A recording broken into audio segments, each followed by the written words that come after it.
Sorry about that interruption, guys. My mom was telling me it was snowing. Here we have Superman the movie, widescreen edition. It's a 2-disc set. It's from Warner Brothers, so it should be a messy print. I've never had any fondness for Warner Brother Laserdiscs. They've always been really disappointing to me. The next disc, and one that I've been pining after for quite some time, is the original The Terminator. This is for the image release, not the THX remaster.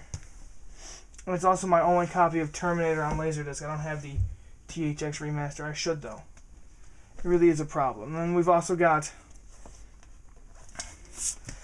a Sean Connery Bond for once. Thunderball.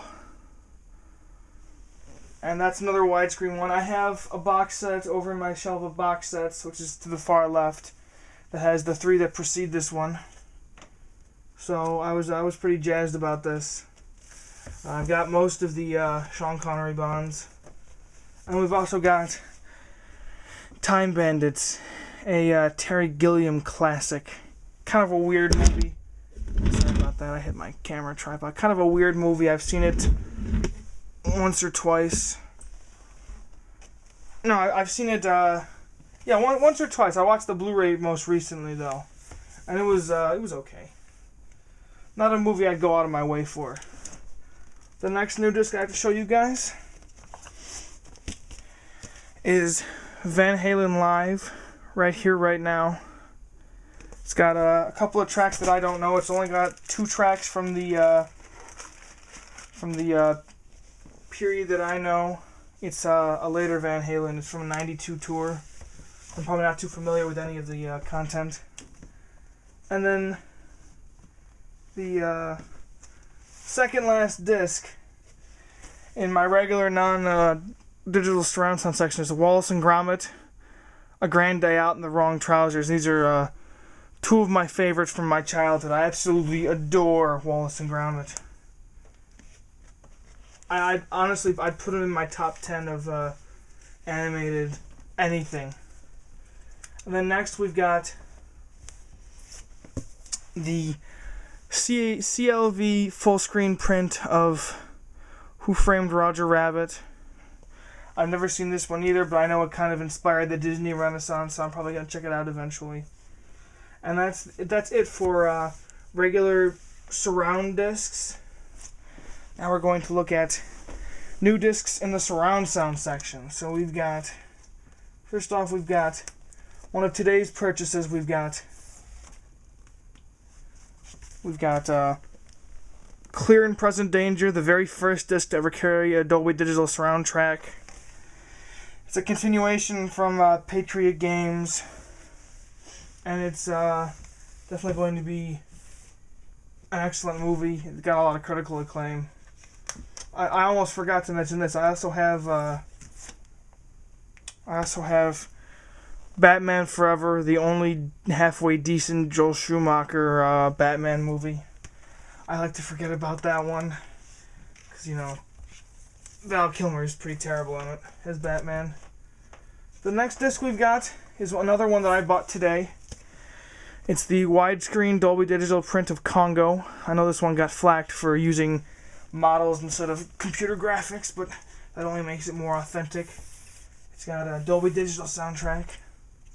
And then one of yesterday's discs is the Contact Special Edition Laserdisc with Dolby Digital. This one's got is notorious for having laser rot, but I've never watched it, so you know, I'll let you guys know if it's suffering from the same thing that everyone else seems to have with it. It's got all those same issues. The next disc we've got is 007 GoldenEye, the first Pierce Brosnan Bond. This one had an excellent soundtrack. I can't say it had the greatest video transfer, but I'm just being nitpicky because I got a Blu-ray player for Christmas, so I get to really analyze all of the issues in every single individual print. Now, another not really sought after but kind of uncommon disc is the 20th anniversary Grease gatefold disc. And I got this for $4 at Record Archive, so that's pretty cool.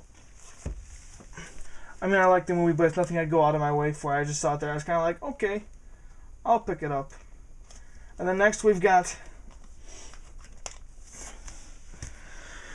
Jurassic Park 2, The Lost World, widescreen with a Dolby Digital. You can still see the sticker on it. It's unfortunately not a gatefold, so I'm not too terribly impressed with it, but I'll live.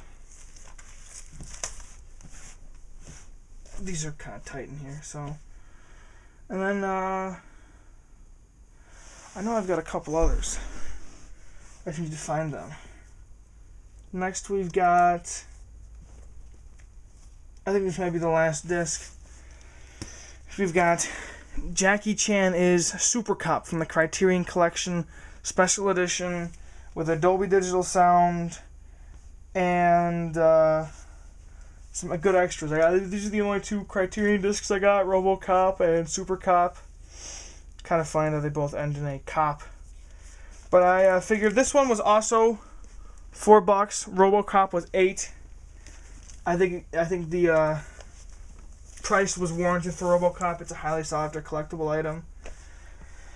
And then that's pretty much it for discs that I'm keeping out in my main collection. I've got a box of discs here I'm going to grab that are kind of heavy. I don't know if you guys can see that, but I've got discs like Used Cars, Thunderbolt and Lightfoot, Rosemary's Baby, Raiders of the Lost Ark, Psycho, the Star Wars Faces set, which I already have, but now I have doubles of. I've got a couple others. I got a couple Star Treks in here, like First Contact, 2 copies of the motion picture. I've got an extra disc of Independence Day. If you guys are looking for any titles, you guys want me to make a list of what's in this box in case you want to do any trades or anything, I would happily do that. I know I've got a couple of these discs reserved for my buddy, but I'm sure he wouldn't mind. And that's it for my Laserdisc collection. I mean, nothing really changes much. I've got a lot of discs that I'm really going to cherish for a long time, that RoboCop especially. But other than that, not much has really happened. I mean, it was the holiday season passed. I got a Blu-ray player which is sitting up there with the cord coming out of it because I have my external hard drive plugged into it. I got a couple of Blu-ray sets. I got the Looney Tunes Blu-ray set, the Volume 1. And I've got all 11 Star Trek movies on Blu-ray now. Oh, I almost forgot to mention, I did get a Golden Age of Looney Tunes Laserdisc box set with the Craigslist set yesterday. And so that was pretty cool. I mean, other than that, I've got a couple discs coming in from Japan that I'm going to have my dad hopefully pay for by the end of the day so I can get it within the next month or so. And that's pretty much it. My shelf is nice and full. You really can't fit very many more Laserdiscs on it. Maybe like one on each shelf. Which is good, because I'm only getting 2 discs. I'm getting Air Force One and Princess Mononoke, hopefully, as soon as my dad pays for it.